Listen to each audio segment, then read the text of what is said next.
Nos villes sont de bons laboratoires pour, un, que nous progressions nous-mêmes, et deux, que nous montrions ce dont nous sommes capables aux autres pays du monde. Le musée, c'est l'endroit où le local s'articule avec le global. Et un musée d'art contemporain comme nous, c'est aussi l'endroit où, en s'ouvrant à la création contemporaine, une société se rend plus apte à se moderniser, plus apte à se remettre en question, plus apte à innover.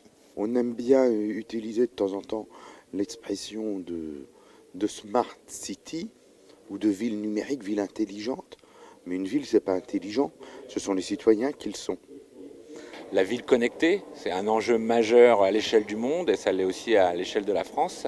En fait, la diversité des services qu'on rencontre dans une ville vont être amenés à interagir entre eux pour apporter encore plus de services, je dirais, aux usagers de la ville et enrichir, amplifier. En fait, on devrait parler de ville amplifiée pour demain.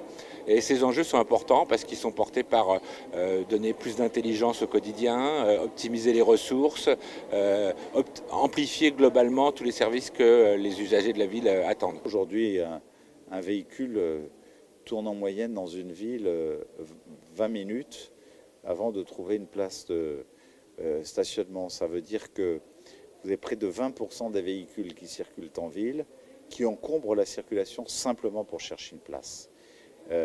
Avec le stationnement intelligent, il vous suffit d'arriver à destination et on vous indique sur votre smartphone ou votre écran GPS, première rue à droite, troisième place à gauche, c'est disponible, même plus la peine de prendre un ticket à l'horodateur et en même temps on vous décompte votre facture directement sur votre smartphone avec le temps compté, 12 minutes, 18 minutes, 35 minutes, 45 minutes, là où avec un ticket de rodateur, il faut anticiper le temps que vous allez passer et si vous dépassez, vous êtes sanctionné par une amende. C'est ça pour moi la ville durable. C'est la ville qui saura finalement s'adapter aux évolutions. Donc c'est une ville qui saura garder ses habitants. Si une ville finalement devient invivable parce que trop polluée, parce que manque de ressources, épuisement des ressources naturelles, de l'eau, etc., elle ne sera pas durable. On ne s'en sortira, en particulier par rapport aux enjeux climatiques, qu'à la fois par une addition justement du progrès technique et du changement comportemental.